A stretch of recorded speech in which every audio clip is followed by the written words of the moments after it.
Peace, everyone. How you doing?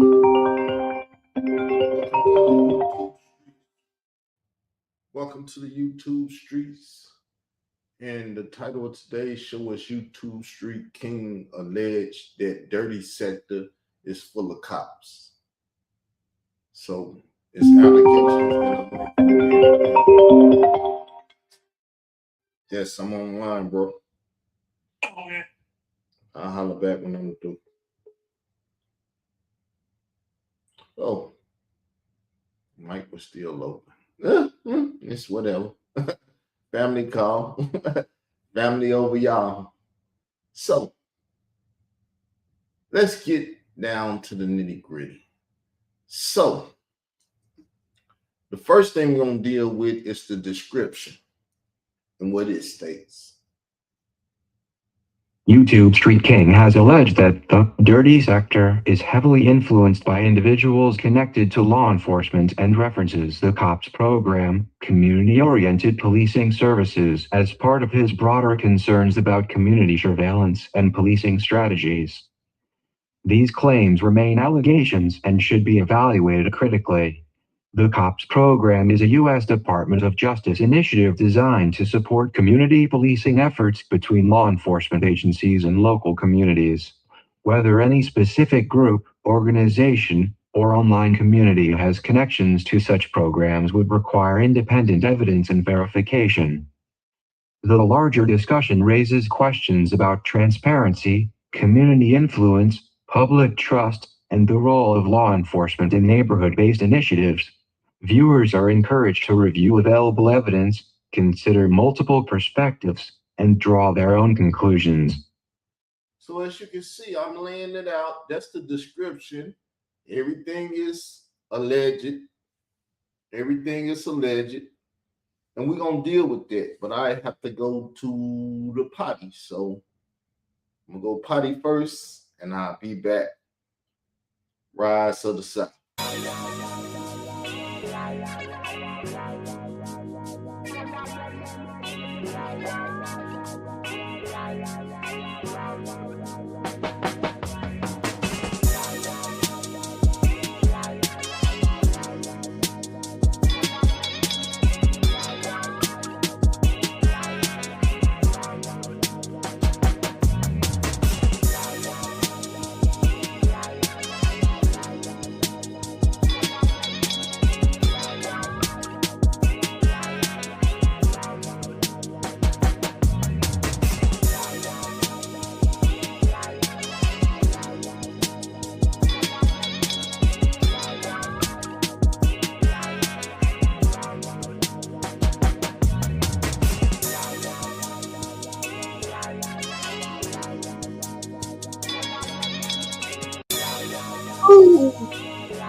Oh, I'm back now, people. We're going to deal with it. We're going to deal with this.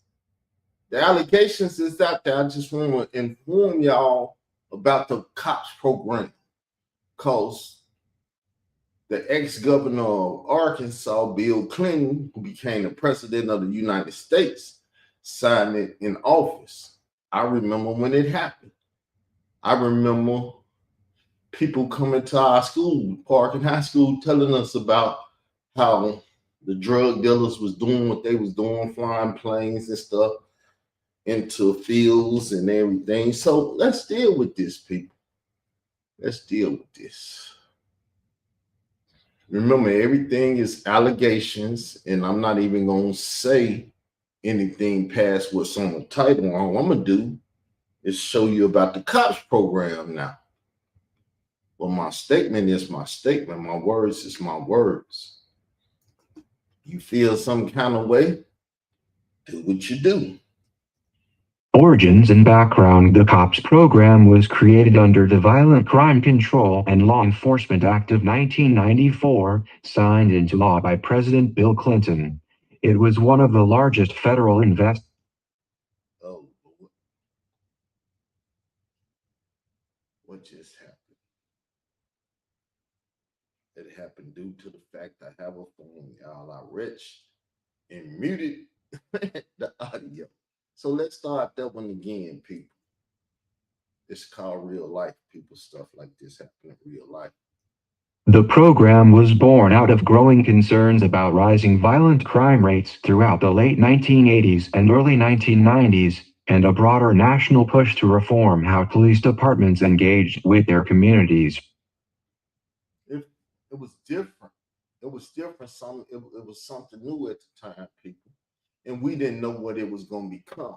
But I have seen the evolve, the evolution, I would say, of the cops program,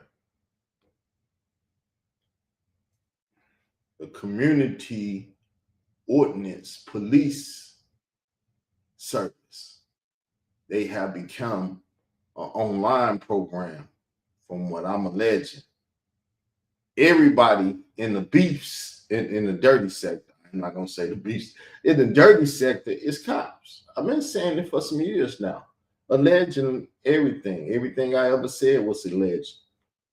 The program was born out of growing concerns about rising violent crime rates throughout the late 1980s and early 1990s, and a broader national push to reform how police departments engaged with their communities. How the police department engage with you all. Y'all not going outside no more. Y'all online. You don't think they have an online program to deal with people that don't go outside and commit what they consider violent crimes, because ain't no white collar crimes for black people, correct? So we see this, we know this, we understand this, right? At least I see it, I know it, I understand it. Therefore, I'm gonna deal with it because it needs to be dealt with. No one in the dirty sector is saying the other dirty sector members are cops and things of that nature, but they swatting your houses, they doing all kind of stuff to you that the cops do, right? They do all these things that the cops do, but we acting like we ignorant. That's why the YouTube street conscious community has been created to deal with this. The growing surveillance on black individuals or the black community, which I'm in the Israelite community, but the Israelite community is in the black community too. The program was born out of growing concerns about rising violent crime rates throughout the late 1980s and early 1990s, and a broader national push to reform how police departments engaged with their communities. So we just played it. I don't mind playing it again. Sometimes you need people to say it 2 times. Core mission. The goal of cops was straightforward: put more officers on the street and change how policing was done.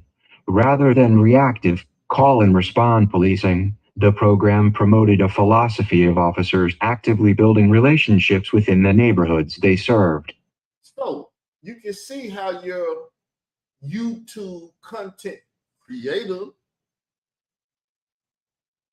is basically playing the part of the officer.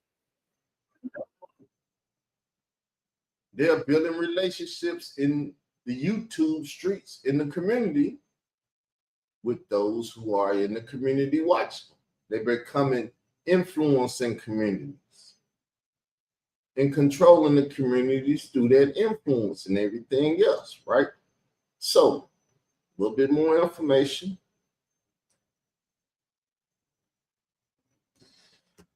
How it worked: the federal government, through the Department of Justice, provided grants directly to state, local, and tribal law enforcement agencies. Those funds were used to hire new officers, to increase department size, rehire laid-off officers, and cash-strap departments, fund technology and equipment upgrades, support training and community policing strategies, develop problem-solving partnerships between police and local residents. So, you see how it works? Now, another alleged statement I would like to make is that Troy Star Terrain has a snitch network. And all the people in the dirty sector have a relationship with Troy Star Terrain. Their role model is Hassan Camel, who we know went out and did a lot of things, and the police ain't arrested him nothing because, as been stated numerous of times, people like that, you know, they work for the police because the police not doing anything to police. How do I come up with all this understanding and everything? Because I went against Hassan Camel. Go against Hassan Camel, and the police come out. The snitches come out. Did you not see Whack 100 come out? Did you not see Tekashi 6ix9ine come out and blow up Hassan's career? How it worked: the federal government, through the Department of Justice, provided grants directly to state, local, and tribal law enforcement agencies. Those funds were used to hire new officers, to increase department size, rehire laid-off officers, and cash-strap departments, fund technology and equipment upgrades, support training and community policing strategies, develop problem-solving partnerships between police and local residents. So, problem solvers. That's why you always hear people in the conscious community or the dirty section talking about peace. We finna have a peace this and a peace that. Ain't no peace in these streets because we living in hell. Community policing philosophy. At the heart of COPS was a shift in policing philosophy. Officers were encouraged to walk beats and get to know residents personally, work with community organizations, schools, and churches, identify the root causes of crime in the neighborhood, not just respond to incidents, build trust between departments and communities, especially in areas with historically tense police relations. So, me going against the conscious community, they didn't already profile me as a criminal. Khalil Money like to show my mug shot that I got with Layla Wheels from the Trapped in the Culture documentary, lying on me saying that I was stalking her. She threw it out of court because the state of Illinois threw the criminal case out of court where she lied and said I was on the internet with guns and stuff. Community policing philosophy. At the heart of COPS was a shift in policing philosophy. Officers were encouraged to walk beats and get to know residents personally, work with community organizations, schools, and churches, identify the root causes of crime in the neighborhood, not just respond to incidents, build trust between departments and communities, especially in areas with historically tense police relations. So you think the police relation with the Hebrew Israelites ain't been going on? Sadnetta has been working with Hebrew Israelites for the longest.